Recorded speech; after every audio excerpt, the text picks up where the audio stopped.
Hello friends, मी भावना भुतल स्वागत करते तुमचं माझ्या चॅनेलमध्ये, ज्याचं नाव आहे लव्ह नॉवेल स्टुडिओ. चला तर मग स्टोरीला सुरुवात करूया. पण त्याआधी चॅनेलला सबस्क्राईब केलं नसेल तर सबस्क्राईब करा आणि बेल आयकनवर क्लिक करा. कथेचं नाव आहे मिस्टर सोलमेट, मी फक्त तुझीच. लेखिका भावना भुतल, व्हिडिओ एडिटर सोनाली जाधव, स्वर शिखा भुतल. मिस्टर सोलमेट भाग 78. हातातील बॅग त्याने तशीच सोफ्यावर टाकली आणि तो आविराच्या रूमचा दरवाजा ठोठावू लागला. पहिलीच थाप दरवाजावर पडली आणि दरवाजा पुढे लोटला गेला. आतील दृश्य बघून डॉक्टर विकल्पचे डोळे मोठे झाले. आता पुढे बेडवर कपड्यांचा डोंगर झाला होता आणि त्याच डोंगरावर अविरा गाढ झोपी गेली होती. तिच्या पायाजवळच एका कोपऱ्यात स्वतःसाठी जागा करून समीर झोपला होता. समोर दिसणारे दृश्य बघून डॉक्टर विकल्पने कसंबसं स्वतःच्या हसण्यावर नियंत्रण मिळवलं. मोबाईलमध्ये नजरेसमोरील चित्र कैद केलं आणि लगेचच युगला पाठवलं आणि फ्रेश व्हायला म्हणून तो स्वतःच्या रूममध्ये निघून गेला. साधारण 11च्या सुमारास समीर फ्रेश होऊन रूम बाहेर आला. डॉक्टर विकल्प टीव्हीवर बातम्या बघत बसला होता. गुड मॉर्निंग, समीरला स्मित देतच डॉक्टर विकल्प म्हणाला. समीरने सुद्धा सूर लावतच डॉक्टर विकल्पला गुड मॉर्निंग म्हटलं. 11 वाजता उठून पण झोप झाली नाही का? सकाळी 7 वाजता झोपून 11 वाजता उठल्यावर कशी झोप येईल? जांभई देतच समीर म्हणाला. रात्रभर झोपत सोडून काय सुरू होतं दोघांचं? टीव्ही बंद करतच डॉक्टर विकल्पने विचारलं. काय नव्हतं सुरू ते विचारा. अविराने झोपूच दिलं नाही ना या गरीबाला. तिचा मिस्टर सोलमेट आज तिला भेटणार म्हणून जास्तच नट्टापट्टा करून राहिली होती. 2 तास तर साडी नेसू की ड्रेस घालू हा विचार करण्यात गेला. मी जर बोललो साडी नेस तर तिचा ड्रेस ठरायचा. जर तिने ड्रेस ठरवलं आणि मी साडी बोललो तर काहून साडी नको बोलून राहिला तू असं बोलून त्रास देत होत. 2 तासाने तिचं साडी नेसायचं ठरलं. मग कोणती साडी नेसू असं म्हणून माझं डोकं खाऊन राहिली ना ती. जी साडी मी निवडत होतो ती तिला आवडत नव्हती. पुन्हा 2 तास गेले आणि फायनली तिला एक साडी पसंत पडली. मग त्या साडीवर हेअरस्टाईल कशी करायची म्हणून युट्यूब करत बसलो. मी निवडलेल्या प्रत्येक व्हिडिओला नाक मोडून दाखवत होती. व्हिडिओ शोधता शोधता मी कधी झोपलो ते माझं मलाच कळलं नाही.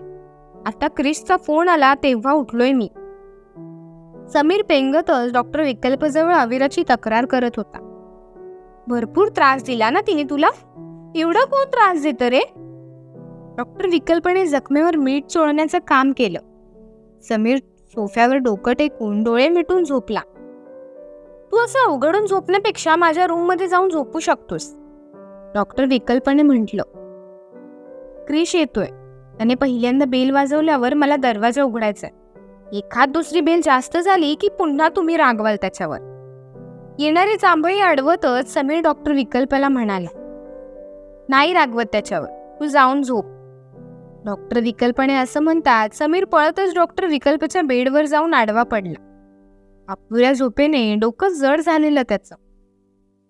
साधारण 12च्या दरम्यान अविराला जाग आली. डोळे तसेच मिटून ठेवत ती बेड चाचपत मोबाईल कुठे लागतो का ते पाहू लागली. मोबाईल हाती लागला तसं तिने डोळे उघडले. मोबाईलमध्ये 12 वाजलेले दिसले तसं तिच्या डोळ्यांवरची उरली सुरली झोप सुद्धा उडाली. युगचे व्हॉट्सअपवर आलेले मेसेज बघून तर ती ताडकन बेडवरून उठून बसली. ओठांवर स्मित आणतच युगने पाठवलेले निसर्गाचे फोटो ती बघत बसली. खूप वेळ तर ती पावसात भिजलेला युगचा फोटोज बघत होती. न राहल्यामुळे तिने त्याला फोन लावला. युग फोन उचलेपर्यंत उशीसोबत तिच्या बोटांची चुळबुळ सुरू होती.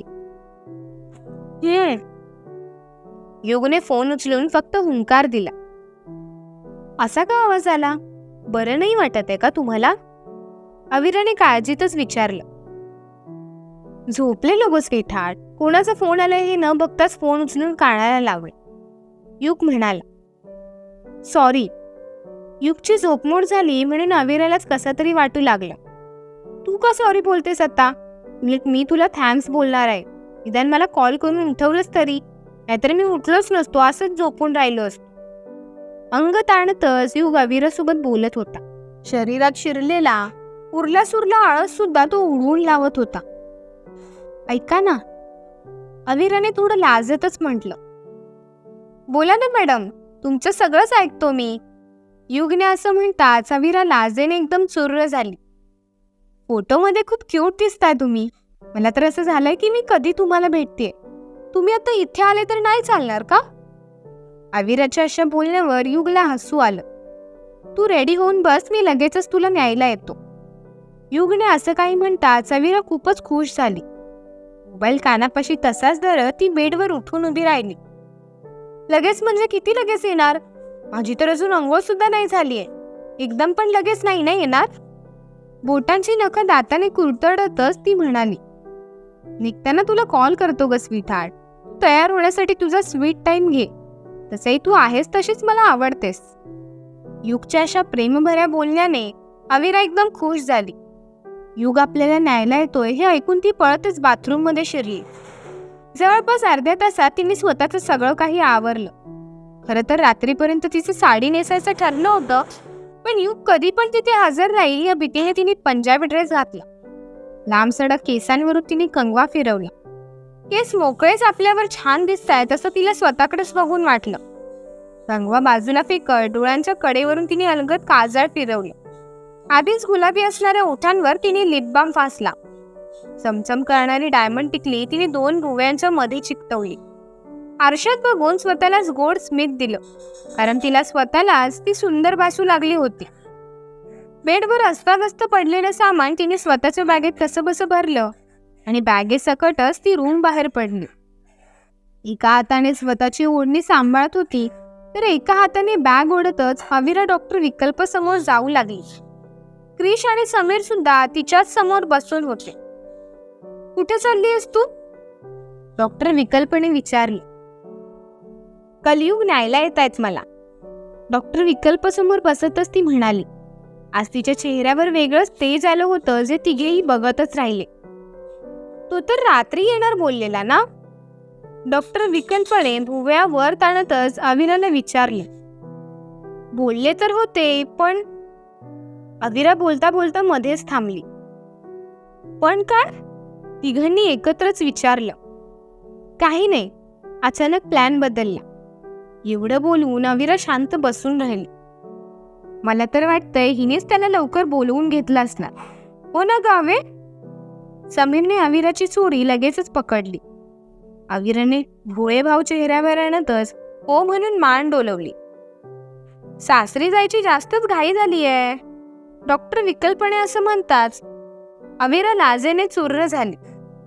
एव्हाना युगचा डॉक्टर विकल्पला फोन आला होता. बोला. अविराकडे बघतच डॉक्टर विकल्पने फोन कानावर धरतच म्हटलं.